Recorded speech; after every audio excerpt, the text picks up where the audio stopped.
Ils ont inspiré des films comme Ocean's 11.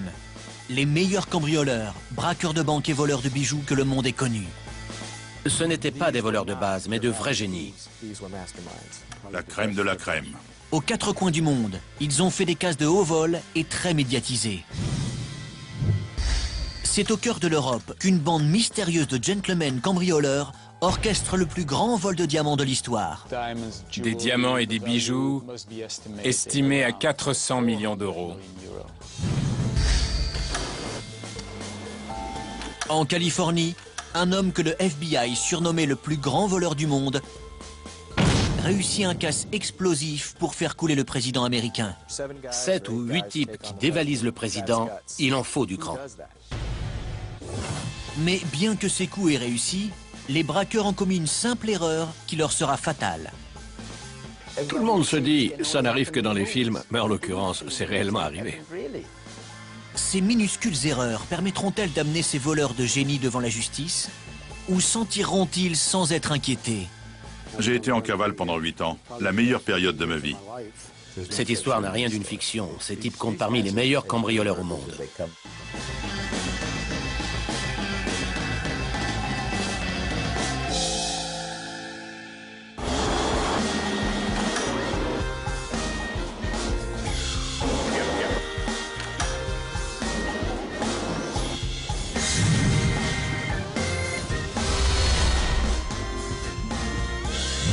Anvers, capitale mondiale du diamant. Anvers est au monde du diamant, ce que Wall Street est au monde financier. Dans le quartier des diamantaires travaillent près de 35 000 tailleurs, courtiers et polisseurs. Plus de 80% de la production mondiale de pierres précieuses transite par Anvers avant de finir dans des bijouteries aux quatre coins du globe. Chaque jour, au moins 500 000 carats sont échangés à Anvers. Cela représente en moyenne 156 millions d'euros. C'est donc l'un des quartiers qui a la plus importante concentration de richesse au monde. Et l'un des plus sécurisés. À partir du moment où vous pénétrez le quartier, vous êtes filmé. Des milliers de caméras surveillent les rues, les devantures et les bureaux du quartier. Il y a un commissariat et une cabine de police où 2 personnes surveillent les allées et venues dans ces 3 rues.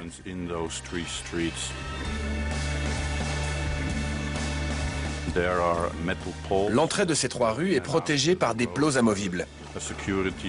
Le grand public n'y a pas accès. Aucun immeuble du quartier n'est mieux gardé que le centre du diamant situé au numéro 911, où sont établis des centaines de négociants. Le dispositif de sécurité qui protège le centre et la salle des coffres est l'un des plus impressionnants au monde. Il y a une alarme sismique, un détecteur de son, de mouvement, de lumière. La porte blindée dispose d'un code et d'une serrure magnétique.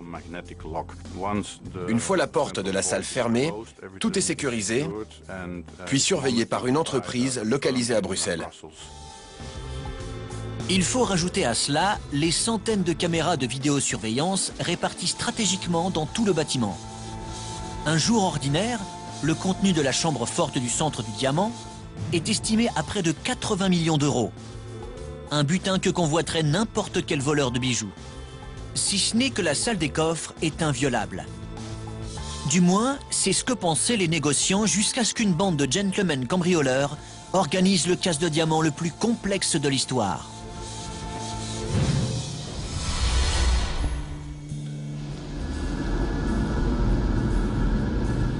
« 14 février 2003, 17 h. Le centre du diamant ferme ses portes pour le week-end. Vous ne pouvez pas entrer dans l'immeuble le week-end. La porte d'entrée est fermée, le parking aussi. Il y a une alarme reliée au service de police. Le personnel de sécurité verrouille l'une des chambres fortes les plus impénétrables du monde avant de confier la protection de l'immeuble à son arsenal high-tech de détecteurs de lumière, de chaleur, de son et de mouvement. Pourtant, à 23 h 47, Ni la police, ni le personnel de sécurité ne remarquent que la porte du garage du centre s'ouvre pour laisser passer une banale voiture de location avec à son bord 4 mystérieux individus. Ils sont sur le point de commettre l'un des braquages les plus spectaculaires de tous les temps.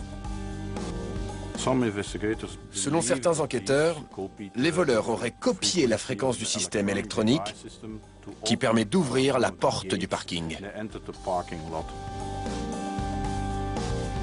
Les intrus se dirigent droit vers l'escalier de secours qui mène à l'ascenseur principal. Ils l'empruntent pour descendre au 2e sous-sol. Ils arrivent dans le couloir qui donne accès à la salle des coffres. Il est surveillé par des douzaines de caméras et protégé par une grille en acier s'ouvrant avec une clé spéciale dont la cachette n'est connue que du personnel de sécurité. Mais, fait surprenant, les voleurs la connaissent aussi. La clé spéciale était dans une petite pièce, à côté du couloir central, dans un petit coffre mural. Les cambrioleurs savent que ce coffre n'est pas relié au système central de sécurité. Ils le forcent, prennent la clé et ouvrent la grille. Minuit 45, ils sont maintenant devant la chambre forte. La porte de la salle des coffres est protégée par une serrure magnétique avec 6 peines de fermeture et un digicode. Selon les responsables du centre du diamant, seul le personnel de sécurité connaît le code d'accès et la combinaison. Pourtant, les voleurs les connaissent aussi. Il y a 100 millions de combinaisons possibles. Vous n'avez absolument aucune chance de deviner le code par hasard. À 1 heure, les cambrioleurs pénètrent dans la chambre forte. Dans l'obscurité presque complète et sans tenir compte des caméras qui enregistrent chacun de leurs pas, ils commencent à mettre hors service les détecteurs de mouvement, de lumière, de chaleur et les alarmes sismiques. Certaines méthodes étaient très simples, comme vaporiser du gel sur les capteurs pour qu'ils arrêtent de fonctionner. D'autres étaient moins évidentes. Comme leur solution pour forcer les coffres, par exemple. Chaque coffre est équipé d'un détecteur sismique enregistrant la moindre vibration, mais les voleurs disposent d'un outil unique et ingénieux spécialement conçu pour le déjouer.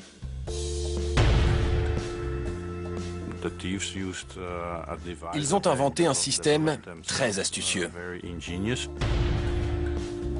Leur outil leur permet de forcer la serrure tout en faisant croire à l'alarme sismique que chaque coffre est ouvert sans effraction. C'est relié à un système de tire-bouchon. Puis, la partie externe fonctionne comme un pied de biche pour faire céder le reste de la porte.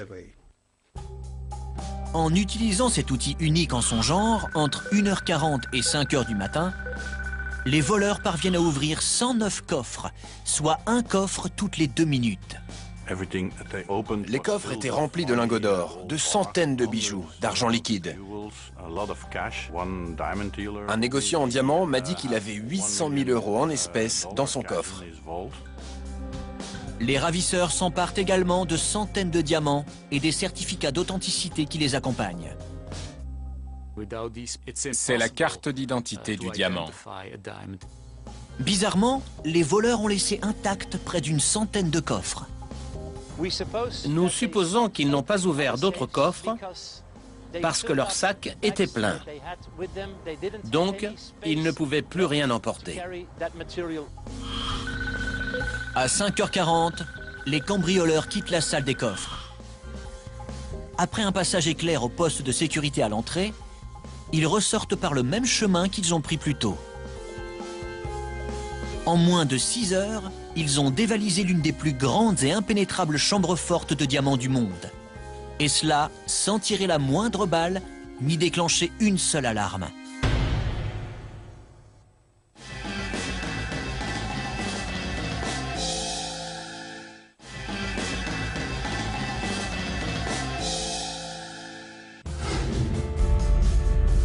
Nous sommes en 2003.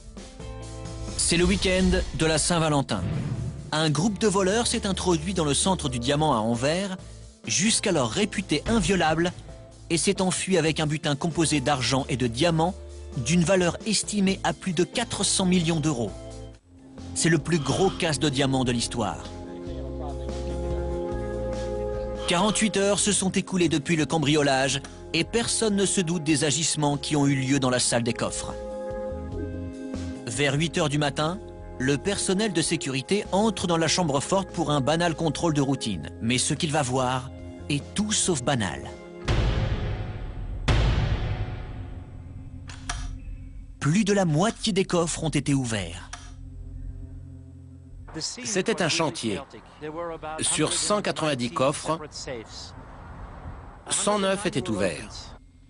Il y avait même des diamants sur le sol, car ils avaient tout cassé et tout jeté par terre. C'était un désastre. Les experts dépêchés sur le lieu du crime estiment le butin à 100 millions d'euros, mais les initiés savent que son montant est bien plus élevé. Diamants, bijoux, montres, actions, etc. Leur valeur doit être estimée autour de 400 millions d'euros. Soit 4 fois le montant officiel. Les bijoux qui se transmettent de génération en génération ont une grande valeur sentimentale. Et qu'importe le montant remboursé par l'assurance, ils sont irremplaçables. Cet endroit était considéré comme une forteresse. Les gens n'arrivaient pas à croire qu'il avait été pénétré. C'était un vrai drame. Les enquêteurs sont notamment impressionnés par le fait que les voleurs n'ont pas eu recours à la violence. Ils n'ont rien fait exploser, ils n'ont pas utilisé la violence. Je suis assez impressionné par leur manière d'agir. Les hommes qui ont commis ces délits devaient être très expérimentés. Mais qu'en est-il des caméras de surveillance qui enregistrent les allées et venues à l'intérieur et autour du bâtiment 24 heures sur 24? Quand les autorités vont récupérer les cassettes, elles ont disparu. En quittant le bâtiment, ils sont allés au poste central de commande situé à l'entrée et ont emporté toutes les cassettes de surveillance. Pas uniquement les vidéos de la salle des coffres, mais aussi celles enregistrées par toutes les caméras à l'intérieur et autour du bâtiment, dans les rues, dans le quartier. En s'emparant des vidéos dans la salle de surveillance non gardée, les voleurs ont mis le doigt sur une faille du système de sécurité. L'équipe de surveillance située à Bruxelles ne regarde les images que lorsque l'alarme l'avertit d'un problème. Les alarmes ayant été désactivées, aucun indice visuel ou physique ne permet d'identifier les coupables. Le crime aurait pu aussi bien avoir été commis par des fantômes. Je fabrique des chambres fortes depuis 40 ans. C'était pas à moi de m'occuper du système d'alarme et de l'électronique. Les voleurs ont trouvé le point faible. Le problème ne venait pas des coffres, mais du système de surveillance. Tout le monde se dit, ça n'arrive que dans les films, mais en l'occurrence, c'est réellement arrivé. Le gang a réalisé un des crimes les plus parfaits de l'histoire. Tout de suite, les enquêteurs et les victimes milliardaires penchent pour le coup monté de l'intérieur. L'enquête s'est portée sur les employés de la sécurité. Une personne travaillant dans l'immeuble aurait pu révéler des informations confidentielles qui auraient permis le casse. Mais les employés ont tous des alibis en béton. Puis, les enquêteurs s'intéressent aux 81 personnes dont les coffres-forts n'ont pas été forcés. Eux aussi sont rapidement innocentés. Toutefois, un nom se détache au cours de l'enquête. Celui d'un diamantaire italien, Leonardo Notarbartolo. En fouillant dans son dossier, la police découvre qu'il n'a ni acheté ni vendu un seul diamant depuis son arrivée à Anvers 2 ans auparavant. Au début de l'année 2001, Leonardo Notarbartolo quitte Turin pour s'installer à Anvers sur la Charlotte Alley au numéro 33. Son appartement était situé tout près du quartier des Diamantaires. Le prétendu bijoutier, qui est beau parleur, se fait rapidement des amis parmi les négociants et finit par ouvrir un bureau dans le centre du diamant. C'était un homme très charmant. avec une personnalité très agréable. Il connaissait probablement un peu les diamants, et certainement les bijoux. Mais pourquoi ouvrir un bureau au centre du diamant pour ne finalement pas faire d'affaires? Le mystérieux Turinois était-il vraiment un voleur professionnel? Jeudi 20 février, 4 jours après la découverte du casse. C'est l'après-midi. Gust van Camp, un agriculteur de 60 ans, est en train d'arpenter son terrain dans la périphérie d'Anvers lorsqu'il fait une découverte bizarre qui se révélera être l'erreur fatale d'un crime jusque-là parfait. Je marchais par ici et j'ai vu des sacs poubelles. J'ai ouvert le sac et trouvé des diamants dans des petites boîtes. En continuant à fouiller, j'ai trouvé de l'argent, des actions, des titres. Il découvre également les certificats d'authenticité délivrés par le centre du diamant et les cassettes vidéo détruites. Il appelle la police qui se rend sur les lieux en moins d'1 heure. La poignée de diamants accompagnée de leurs certificats établit clairement le lien entre les sacs poubelles et le casse d'Anvers, mais ne constitue qu'une infime partie du butin. Les enquêteurs s'intéressent davantage aux autres objets trouvés dans les sacs poubelles, quelques restes de nourriture et une bouteille de vin vide. Cela sortait un peu du commun, car la plupart de la nourriture était italienne. C'était du fromage italien, du vin italien. La police trouve également un ticket de caisse indiquant que les produits ont été achetés non loin de chez Leonardo Notarbartolo. Le ticket mentionnait la date et l'heure de l'achat. Nous avons pu aller au magasin et voir les images des caméras de surveillance qui filmaient les entrées et les sorties des gens. Les enquêteurs sont quasi persuadés qu'ils verront Leonardo Notarbartolo sur les images. Mais ce sont 2 autres hommes qui font les achats à l'heure indiquée sur le ticket. L'un d'eux est un Italien du nom de Fernando Finotto. C'est lui qui a payé. Son visage apparaît sur la cassette de la vidéosurveillance. Il a été comparé à la base de données d'Interpol. L'autre homme qui apparaît sur la vidéo s'appelle Pietro Tavano, lui aussi italien. Mais lui et Fernando Finotto ne sont pas bijoutiers. Tous deux sont de célèbres voleurs qui seraient liés à une organisation criminelle mystérieuse, l'école de Turin. L'école de Turin, les rois des voleurs. Des gentlemen cambrioleurs rusés avec un code d'honneur. Très doués pour les effractions. Ils commettaient beaucoup de leurs crimes juste pour le plaisir. C'est un peu comme dans Ocean's 11. On se réunit, on s'amuse et on monte un gros casse spectaculaire. Le vendredi 21 février, les enquêteurs fouillent l'appartement de Leonardo Notarbartolo, situé au 33 Charlotte Alley. Dans son appartement, on a retrouvé sur un des tapis des diamants similaires à ceux trouvés dans les sacs poubelles jetés dans les bois. Ces diamants provenaient du casse sur lequel on enquêtait. En plus des diamants, les enquêteurs trouvent des restes de nourriture italienne similaires à celles retrouvées dans les sacs poubelles sur les terres de Gust van Camp. Ils l'envoient à un laboratoire médico-légal pour des analyses d'ADN. Nous avons recueilli l'ADN sur les restes de nourriture et de boissons trouvés dans l'appartement et aussi sur l'équipement qu'ils ont utilisé dans la salle des coffres. Il y avait 7 ADN différents. Sur les 7 personnes, 4 ont été identifiés. Les 4 hommes identifiés sont Pietro Tavano, Fernando Finotto, Leonardo Notarbartolo et un pirate informatique et spécialiste des coffres-forts du nom d'Elio Donorio. La police est sûre d'avoir trouvé les coupables. Si je n'avais pas vu ce sac poubelle avec la bouteille de vin, le crime aurait été parfait. Vous vous rendez compte ?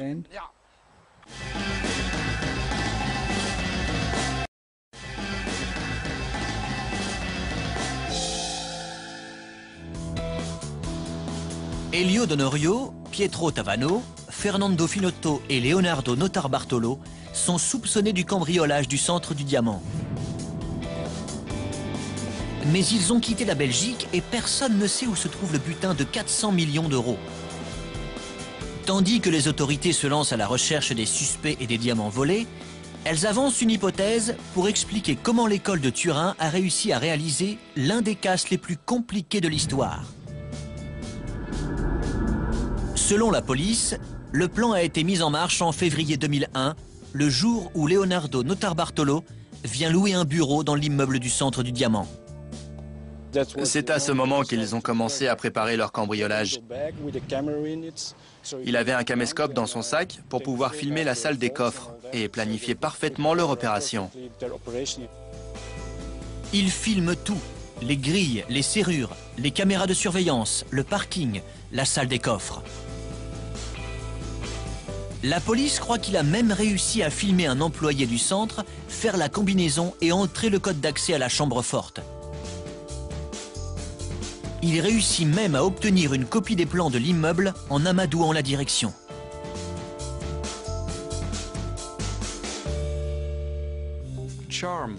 Le charme faisait partie de ses atouts. D'une certaine manière, il peut susciter notre admiration. Mais nous ne devons jamais oublier que sous des apparences charmantes et douces se cachent des criminels.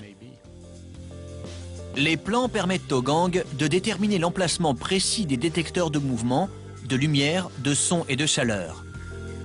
Ils leur indiquent également comment accéder à la salle de surveillance, l'étape finale de leur opération.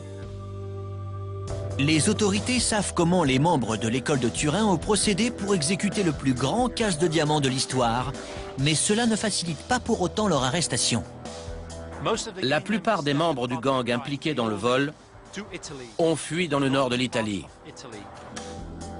Ils perdent la trace des diamants et du gang, à l'exception de Leonardo Notarbartolo. S'efforçant de maintenir les apparences de l'innocence, il retourne à Anvers 4 jours plus tard pour rendre la voiture avec laquelle ils se sont enfuis. Le Turinois commet là sa plus grande erreur. Il devait rendre une voiture de location. C'est comme ça qu'il a été appréhendé. Le 22 février, Leonardo Notarbartolo est mis en examen pour le vol du centre du diamant et placé en détention. À son procès, l'accusation essaie de lui faire avouer sa culpabilité et celle de ses complices présumés. Mais le gentleman bijoutier nie tout. Il disait « Je refuse de dire quoi que ce soit, je n'ai rien à voir avec ça ». Il n'a voulu faire aucune déclaration. Leonardo Notarbartolo a écopé de 10 ans de prison, dont 5 pour être le cerveau présumé du crime. Mais était-il réellement le cerveau de l'école de Turin? Ou était-il juste un pion qui, grâce à son style enjôleur, a permis aux vrais auteurs du crime d'orchestrer ce braquage délicat? Il est peut-être l'arbre qui cache la forêt. Ce n'est pas exclu qu'il ait payé pour les autres, qu'il soit simplement un gars obéissant aux ordres. Mais la question qui taraude tous les négociants en diamants est: où se trouve le butin? Nous ne savons pas où les diamants se trouvent. Bien sûr, c'est très gênant pour certaines personnes.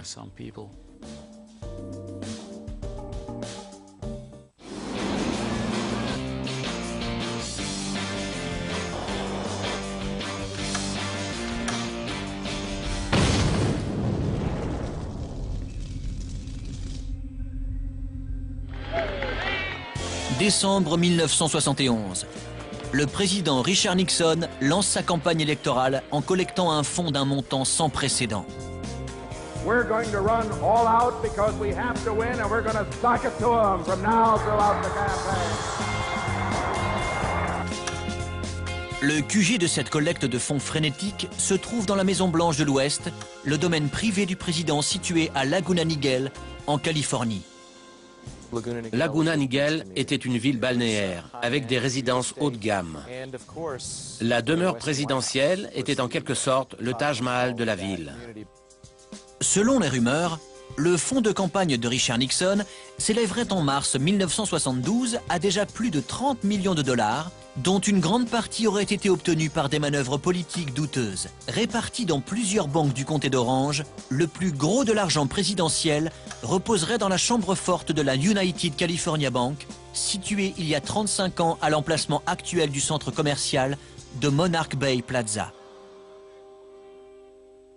Une telle somme finit par attirer l'attention d'un légendaire braqueur de banque, Amil Dinzio. Amil Dinzio a grandi dans les rues malfamées de Youngstown, dans l'Ohio. Il est à la tête d'un réseau de truands appelé Boardmen of Erie. Ce n'étaient pas des voleurs de base, mais de vrais génies. Des banques, de Cleveland jusqu'aux Keys de Floride, ont déjà fait les frais de leur cambriolage spectaculaire. Ils avaient amassé environ 30 millions de dollars en une vingtaine de braquages. Pour le FBI, cela fait d'eux les voleurs de banque les plus actifs du monde. Ils pouvaient s'attaquer à n'importe quelle banque. Aucune ne pouvait leur résister. Le bras droit d'Amil Dinzio est son neveu, Harry Barber, à qui il a tout appris sur le cambriolage de banque. C'est probablement l'une des personnes les plus intelligentes que j'ai rencontrées dans ma vie. Ça fonctionnait comme une entreprise. Nous avions un programme pour tel ou tel jour. Personne ne posait jamais de questions. C'est Amil qui dirigeait. Mais Amil Dinzio n'est pas juste un génie du crime. C'était un agitateur politique radical opposé au gouvernement. Et notamment à la guerre du Vietnam. L'autre neveu d'Amil Dinzio, Ronnie, le frère d'Harry, est rentré du Vietnam, victime de l'agent Orange. Ces hommes étaient des voleurs, mais ils étaient avant tout américains. Et ils étaient affectés par ce qui se passait en 1972. Et pour Amil Dinzio, Richard Nixon est largement responsable du traumatisme post-guerre de Ronnie. Alors le fonds de campagne gardé dans la chambre forte de la United California Bank attire tout naturellement sa convoitise. En plus de l'argent, il y avait probablement des documents tout aussi importants. Des lettres, des informations confidentielles. Et ils se sont dit que tout ce que contenait le coffre de Nixon serait d'une grande valeur. C'était à l'époque le meilleur gang des États-Unis. 7 types de l'Ohio qui décident de voler le président des États-Unis, il en faut du cran. Qui oserait? L'équipe de choc d'Amil Dinzio est constituée de Charlie Breckle, spécialiste des alarmes, de Phil Christopher, l'homme fort. Charlie Mulligan est chargé de se procurer le matériel comme les armes, les voitures. Le frère d'Amil Dinzio, James, est un expert en explosifs. Son neveu, Ronnie Barber, fait le guet. Et Harry Barber est le touche-à-tout de la bande. La crème de la crème. Pour des opérations aussi délicates, il fallait des pros, pas des voleurs du dimanche. Amil Dinzio est tellement sûr de la réussite de leur coup qu'il achète les billets d'avion pour Los Angeles en utilisant leur vrai nom. Ils voyagent à la vue de tous et atterrissent à l'aéroport de Los Angeles le 15 mars 1972. Ils ont pris un taxi jusqu'à Southgate et ont versé un pourboire de 100 $ au chauffeur. Le taxi les conduit chez la mère de Ronnie et Harry. Ils sont restés 2 ou 3 jours. Après un peu de repos, le clan des 7 établit le centre des opérations dans un appartement loué dans la résidence West 9. Leur appartement était situé à 1,5 km de la banque. Ils pouvaient y aller à pied en traversant ce parcours de golf. On faisait le chemin tous les jours. Tout le monde nous prenait pour de simples promeneurs. Les repérages révèlent que l'extérieur de la banque est protégé par une alarme Diebold. Celle-ci sonne à la moindre vibration sur la structure de l'immeuble. Amil Dinzio et ses complices l'appellent le gueulard. Vous devez trouver ce qui marche et ce qui ne marche pas. Comment contourner l'alarme? Les gens croient qu'il est devenu cambrioleur en claquant des doigts. Non, il a d'abord passé beaucoup de temps à apprendre. Amil Dinzio conclut qu'il n'y a qu'un seul moyen de désactiver le gueulard. Le polystyrène liquide, un produit qui va durcir sur l'alarme. Ils avaient prévu d'injecter du polystyrène liquide à prise rapide sur l'alarme pour que quand elle se déclenche, le gong n'ait le temps de retentir qu'une seule fois avant d'être gelé et bloqué par la mousse. Mais une fois le gueulard passé, il faut encore accéder au coffre reposant dans une chambre forte en acier, protégé par des murs renforcés et un toit en béton épais. En matière de renforcement de la porte et des murs de la chambre forte, c'était ce qui se faisait de mieux pour empêcher les effractions. Mais Amil Dinzio n'est pas un voleur comme les autres. Le 16 mars, il remet à son équipe la liste des outils dont ils auront besoin pour le braquage. Armes, matériel électronique, talkie-walkie, polystyrène liquide, des outils. Masques, bombes lacrymo, perforateurs. Ainsi que des bouteilles d'acétylène, des chalumeaux, un scanner radio pour capter la police, une vingtaine de sacs de sable et 16 bâtons de dynamite. Pour transporter leur matériel jusqu'à la banque et repartir avec le butin, le gang fait l'acquisition d'une berline d'un modèle courant. Sur la côte Est, ils ont acheté une voiture qu'ils appelaient leur véhicule de travail et qui ne permettait pas de remonter jusqu'à eux. Ils ont approfondi le coffre, enlevé sa partie supérieure. Nous avons mis toutes nos affaires dans le coffre, puis nous avons fabriqué une tablette pour le recouvrir, pour qu'il ressemble à un coffre normal. Ils cachent leur matériel dans le coffre et planquent la voiture de travail chez Earl Dawson, un vétéran du Vietnam et ami de Charlie Mulligan. 17 mars, c'est le jour de la Saint-Patrick. C'est le grand jour. À 17 h, la United California Bank ferme ses portes pour le week-end. Peu après le coucher du soleil, Charlie Mulligan se rend à la banque avec la voiture de travail et cache les outils électriques et les masses dans des buissons derrière le bâtiment. Peu avant minuit, le gang traverse le terrain de golf en direction de la banque. C'est difficile à décrire. Les gens s'extasient pour plein de trucs différents. C'était vraiment l'euphorie. Mais son euphorie est de courte durée. Il y a déjà un problème. On avait mis des affaires dans les buissons et quand on est revenu, elles avaient disparu. 2 adolescents qui se promenaient ont trouvé les outils et ont appelé le shérif. Il leur a confisqué les outils pour les mettre dans un coffre de pièces à conviction. Heureusement pour les cambrioleurs, la police ne cherche pas plus loin. Vendredi 24 mars, Cass Nixon, 2e prise. Le soleil se couche. La bande traverse une nouvelle fois le parcours de golf pour aller à la banque. Cette fois, l'attirail reconstitué est en place et la voie est libre. À l'aide d'une échelle volée dans une église voisine, Amil Dinzio et son frère désactivent le gueulard.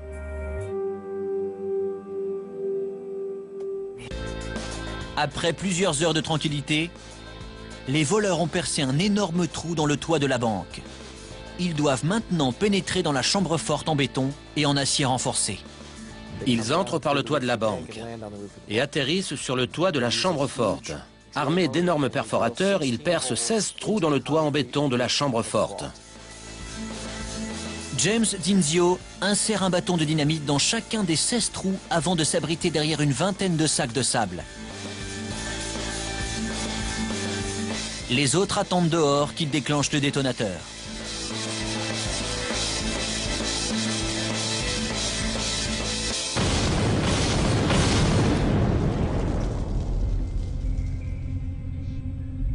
L'explosion libère une énergie de 33 millions de joules.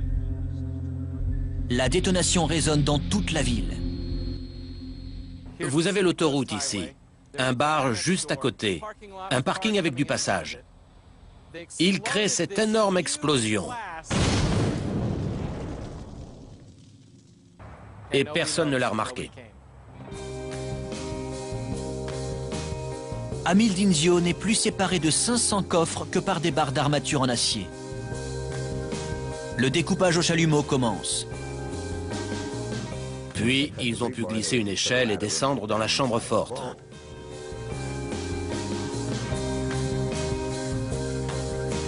À l'aide d'un outil fait maison, ils ouvrent les coffres.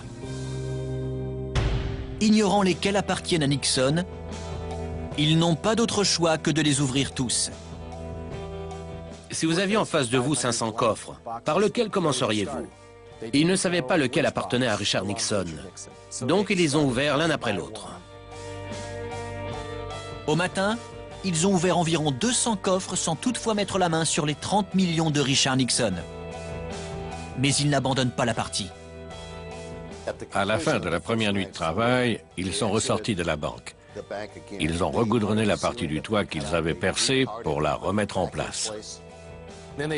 Leur idée la plus brillante a été d'insérer un miroir au bord du trou et de le diriger vers leur résidence. Si le miroir bougeait, Amil Dinzio saurait que le trou avait été découvert et qu'il ne devrait pas y retourner. Samedi soir, Amil Dinzio et ses complices retournent dans la chambre forte et ouvrent 150 autres coffres. Ils remplissent plusieurs sacs marins d'objets de valeur. Ils n'ont toujours pas trouvé les 30 millions. Lundi, 6 heures du matin.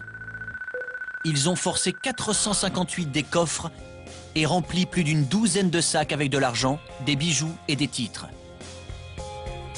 Mais rien de tout cela n'appartient au président Nixon. On espérait à chaque fois.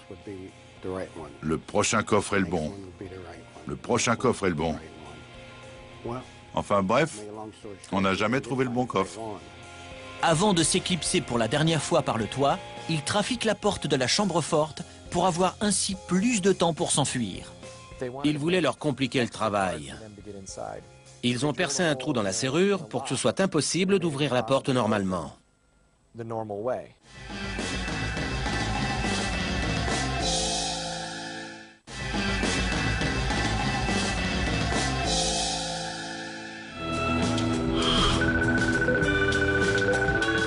Lorsque la directrice de la banque, Julia Hildreth, arrive au travail lundi matin, elle n'arrive pas à ouvrir la chambre forte. Elle appelle le service de sécurité. Ils ne comprenaient pas pourquoi ils n'arrivaient pas à ouvrir la porte de la chambre forte. Et quand ils ont enfin réussi, ils étaient sous le choc devant le tas de coffres. La perte est estimée à plus de 8 millions de dollars en espèces et à plus de 17 millions en actions, bijoux et autres objets de valeur, soit un total de près de 25 millions. Même sans l'argent de Richard Nixon, c'est à l'époque le plus gros casse jamais réussi de l'histoire des États-Unis. Les agents du FBI, Paul Chamberlain et Frank Cali, sont chargés de l'enquête. On était dépassés. C'était une affaire hors du commun. Des actions, des obligations, tous les objets de valeur avaient disparu. Et ils n'ont laissé aucune empreinte digitale. Pendant ce temps, le clan des 7 planque la voiture chez Earl Dawson et file à Las Vegas le coffre, ou plutôt le bateau, plein d'argent. J'ai demandé à Harry comment il avait fait pour transporter tout le butin. Il m'a dit, on l'a mis dans un bateau. On a fait comme si on était des touristes qui partaient à Vegas. À Las Vegas, ils font blanchir l'argent par l'intermédiaire d'un vieux contact dans le milieu. Mais Harry Barber ne fait pas partie du voyage. Il doit s'assurer que leur appartement à West Nine est impeccable. Ils ont nettoyé les murs, les meubles, effacé toutes les empreintes digitales possibles. Ils ont brûlé ce qui pouvait constituer des preuves et tout jeté dans les égouts avant de quitter la ville. Même sans les 30 millions de Nixon, le crime semble parfait. Mais les apparences peuvent être trompeuses. Le FBI n'avait jamais vu un vol aussi bien orchestré. Ils n'avaient aucune piste. Mais quelqu'un va leur en donner une. Ce quelqu'un n'est nul autre que le chef de la bande, Amil Dinzio. Le 4 mai 1972, la chambre forte d'une banque située près de Lordstown, dans l'Ohio, est dévalisée. Le même mode opératoire. Trou dans le toit. Trou dans la chambre forte. Dynamite. Contrairement aux agents fédéraux du comté d'Orange, ceux de l'Ohio connaissent bien Amil Dinzio. Ils rentrent ces données qu'ils envoient en masse aux autres agences du FBI du pays. Et quelques semaines plus tard, l'une d'entre elles remarque qu'ils ont eu un cambriolage similaire. Mais les Boardmen of Erie comptent plus de 125 membres connus. Et des modes opératoires identiques ne prouvent pas qu'un des boardmen est allé jusqu'en Californie pour faire sauter la United California Bank. Pour les agents fédéraux, il n'y a qu'un seul moyen de le savoir. C'est ainsi qu'ils vont découvrir l'erreur fatale commise par le gang au cours de cette opération autrement parfaite. Nous avons demandé aux principales compagnies aériennes de vérifier sur les 2 semaines précédant le casse de la banque si un des 125 membres du gang avait voyagé. Bingo! Le manifeste des passagers apprend aux agents fédéraux que 5 membres des Boardmen of Erie, dont Amil Dinzio, ont pris l'avion pour Los Angeles 2 semaines avant le braquage. Maintenant, ils doivent découvrir ce que lui et ses complices ont fait une fois qu'ils ont posé le pied à Los Angeles. On a interrogé tous les chauffeurs de taxi de l'aéroport qui étaient en service à cette période. Même à l'aéroport le plus fréquenté de la côte ouest, les chauffeurs de taxi se souviennent des hommes comme Amil Dinzio qui laissent des pourboires de $100. Un des chauffeurs de taxi a dit que 5 gros durs sont montés dans sa voiture et lui ont versé un pourboire de $100 en plus de la course. Il n'aurait pas pu les oublier. Le chauffeur de taxi conduit les agents à la maison de Southgate où il a déposé les membres du gang. Pour moi, c'était un des moments clés de l'enquête. Il nous conduisait directement à Southgate, chez la famille Barber. On savait qu'elle était liée à Amil Dinzio. Les factures téléphoniques révèlent aux enquêteurs que le gérant de la copropriété West 9 et Earl Dawson ont été appelés depuis la maison. L'agent Frank Cali suit ce dernier jusque dans un bar. Il me regarde, je le regarde. Il vient me voir et il me dit « Vous m'observez ?» Je lui ai répondu « Frank Cali, FBI. Earl, faut qu'on se parle. » Earl Dawson conduit l'agent Cali à son garage et à la Oldsmobile 1962 au coffre trafiqué. Dans la voiture, nous avons trouvé toutes sortes d'outils d'effraction, des armes, des fusils. En réalité, nous avions des preuves du cambriolage. Pendant que l'agent Cali réunit les pièces à conviction de la voiture, le gérant de la copropriété montre à l'agent Chamberlain un appartement qui a été quitté soudainement 2 mois plus tôt. Quelqu'un a tout fait cafouiller. Ils ont oublié de mettre en marche le lave-vaisselle. Tous les voleurs ont été identifiés grâce aux empreintes digitales recueillies sur les assiettes qui n'ont jamais été lavées. En moins de 3 semaines, 6 membres de la bande sont arrêtés, Amil Dinzio y compris. Le seul à être toujours en cavale est Harry Barber, le touche-à-tout. Tandis que les autres sont jugés et condamnés à une peine de prison, il disparaît pendant presque une décennie. J'ai été en cavale pendant 8 ans. C'était génial. La meilleure période de ma vie. J'ai rencontré des gens merveilleux. Mais c'est l'une de ses connaissances qui va le mener à sa perte. La sœur d'une fille que je fréquentais a commencé à faire le lien. D'une certaine façon, c'était un soulagement. Pour sa participation au délit, Harry Barber est condamné à 20 ans de prison. Aujourd'hui, c'est un homme libre. Mais cela ne l'empêche pas de se rappeler que lui et son oncle étaient à 2 doigts de dépouiller le président des États-Unis. C'était les jours de gloire. J'avais 26 ans. À cette époque, je pensais pouvoir en faire mon métier. J'ai travaillé dans le secteur bancaire, mais j'ai jamais rien déposé dans une banque. Et qu'en est-il de l'argent de la campagne de Nixon convoité par le clan des 7? Il était en fait détenu dans une banque du comté d'Orange, mais pas dans la United California Bank de Laguna Niguel. L'argent de Richard Nixon n'était pas dans notre banque. Non, il devait être à San Clemente, à une douzaine de kilomètres plus loin.